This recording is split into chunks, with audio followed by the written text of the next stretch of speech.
Assalamualaikum warahmatullahi wabarakatuh dan salam sejahtera.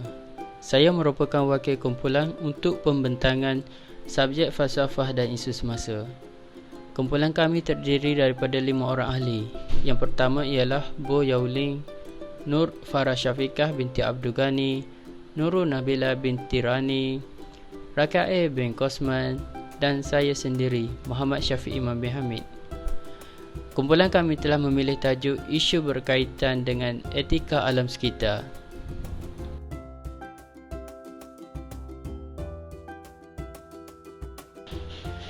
Apakah yang dimaksudkan dengan alam sekitar? Maksud alam sekitar yang sebenar ialah keadaan sekeliling. Dalam bahasa Inggeris, ianya disebut sebagai environment. Alam sekitar merupakan salah satu anugerah yang tiada bandingan, yang untuk dinikmati, dipelihara dan dikongsi secara lestari oleh semua peringkat generasi manusia. Manusia sangat bergantung kepada sumber-sumber semula jadi yang telah wujud di persekitaran mereka untuk memakmurkan bumi dan mengembangkan tamadun manusia. Bagaimana pula dengan maksud etika alam sekitar? Etika secara konseptual merupakan keseluruhan tingkah laku dan tindakan yang dibuat oleh seseorang individu. Ianya juga difahami sebagai undang-undang yang mengawal perilaku individu dalam masyarakat sebagai undang-undang moral. Manakala etika alam sekitar adalah bidang falsafah praktikal mampan yang menyusun semula jenis pertengkaran penting yang boleh dibuat untuk melindungi entiti semula jadi dan penggunaan sumber semula jadi secara lestari.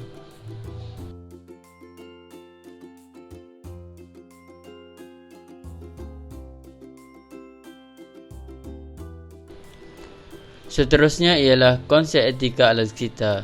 Etika alam sekitar merupakan prinsip moral dan akhlak yang digunakan untuk memandu manusia berinteraksi dengan alam sekitar secara berhemah.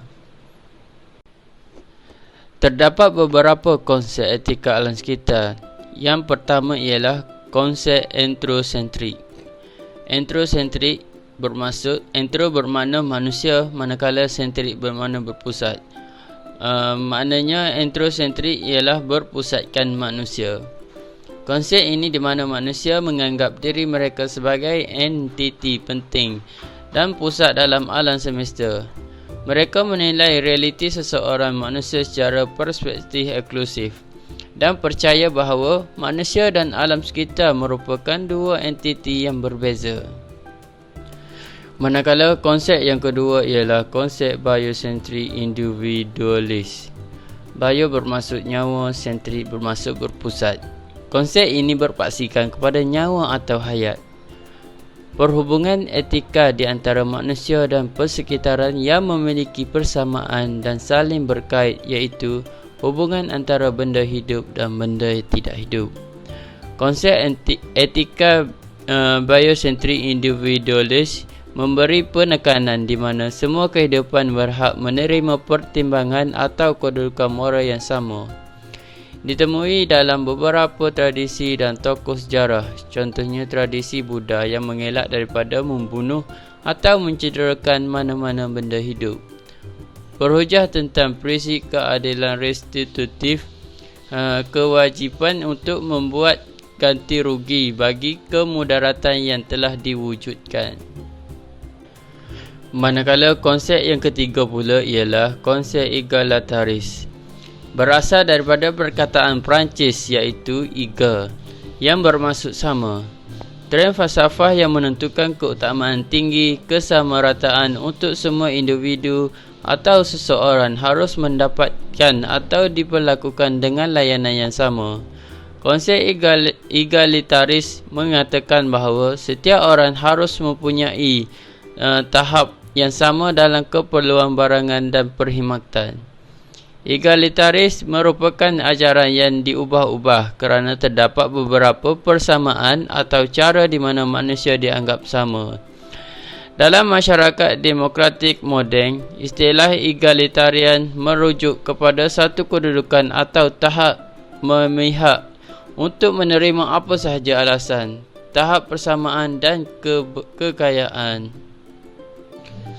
Konsep etika alam sekitar yang keempat ialah konsep deontologi. Konsep deontologi berasal daripada perkataan Yunani, iaitu dion, yang membawa maksud kewajipan atau tugas.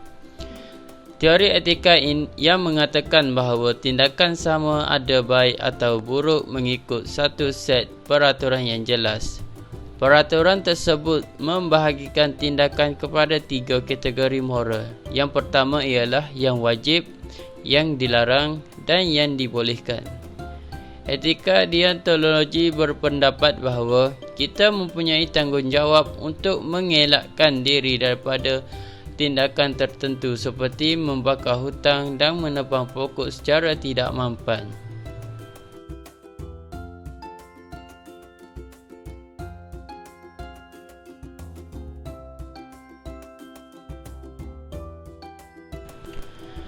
Seterusnya ialah isu-isu etika alam sekitar. Apakah itu isu etika alam sekitar?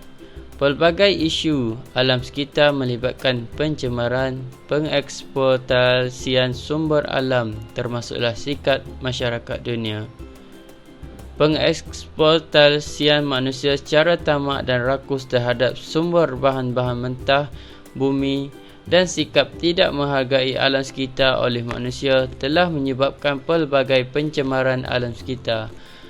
Namun, sesetengah isu alam sekitar berlaku secara semula jadi. Seterusnya ialah isu etika alam sekitar. Terdapat beberapa isu etika alam sekitar. Yang pertama ialah isu etika bioteknologi moden, iaitu isu intrinsik dan ekstrinsik. Dan seterusnya ialah isu pencemaran udara. Selain itu, isu pencemaran air, isu penghutanan dan isu perubahan iklim dan pemanasan global. Isu pertama etika alam sekitar ialah isu etika bioteknologi moden. Ia dikenali pasti sebagai salah satu teknologi utama yang akan mempercepatkan transformasi negara menjadi sebuah negara yang sangat maju pada tahun 2020. Ia menggunakan teknik saintifik seperti kejuruteraan genetik diubah sesuai dengan menambah baik tumbuhan, haiwan dan mikroorganisma. Ia merupakan pemakaian teknik asid nukleik in vitro termasuk asid deoksiribonukleik DNA, rekombinan dan suntikan langsung asid nukleik ke dalam sel atau organ atau pencantuman sel di luar famili taksonomik yang mengatasi pembiakan fisiologis semula jadi atau halangan rekombinasi yang bukan teknik yang digunakan dalam pembiakan baka secara tradisional dan pemilihan. Etika bioteknologi boleh dikategorikan kepada dua kategori iaitu intrinsik dan ekstrinsik. Isu etika alam sekitar yang kedua ialah isu pencemaran udara. Pencemaran udara boleh ditakrifkan sebagai kehadiran bahan berbahaya di udara, sama ada molekul, partikel atau mikroskopik, yang menimbulkan bahaya kesihatan kepada organisma hidup seperti manusia, haiwan atau tumbuh-tumbuhan. Pencemaran udara yang paling luas adalah pencemaran ozon dan zarah. Pencemaran ini adalah akibat dari perbuatan manusia itu sendiri. Akan tetapi, sebahagiannya daripada pencemaran udara berlaku secara semula jadi. Banyak spesies haiwan yang terancam oleh pencemaran udara yang tinggi dan keadaan cuaca yang diakibatkan dari pencemaran udara yang mempengaruhi kehidupan haiwan dan tumbuh-tumbuhan. Seterusnya ialah pencemaran air. Menurut Akta Kualiti Alam Sekeliling 1974, pencemaran air dapat ditakrifkan sebagai perubahan langsung atau tidak langsung yang melepaskan, mengeluarkan atau meletakkan buangan sehingga menjejaskan kegunaannya dan menyebabkan keadaan berbahaya dan memudaratkan kesihatan. Isu pencemaran air di negara kita masih lagi terkawal. Namun, perkembangan kebelakangan ini menunjukkan ia semakin sukar untuk dibendung.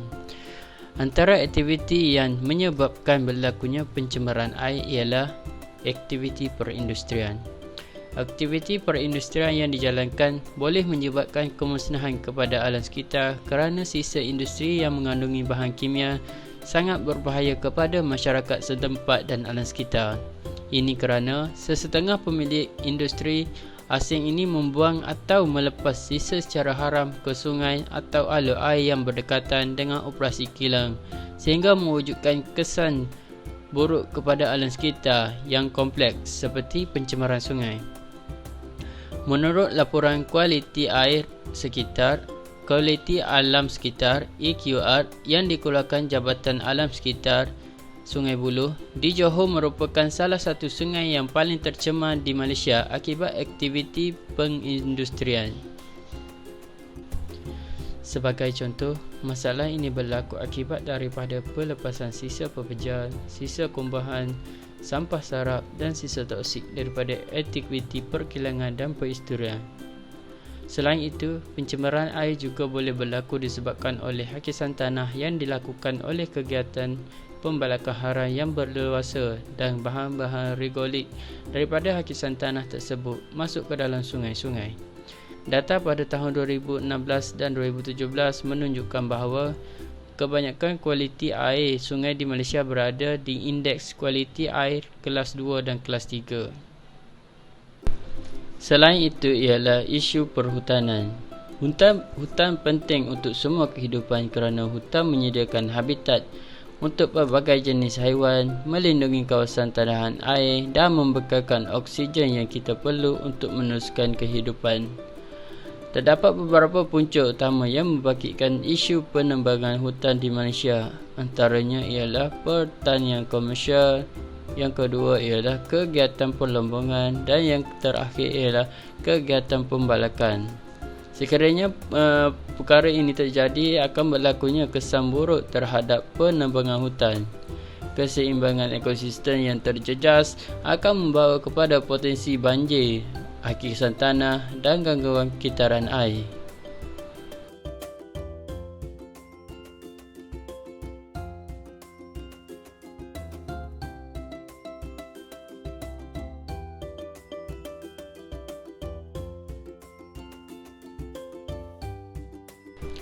Kesimpulannya adalah alam sekitar dan semua kehidupan di bumi, manusia, tumbuh-tumbuhan dan haiwan adalah saling berhubung antara satu sama lain.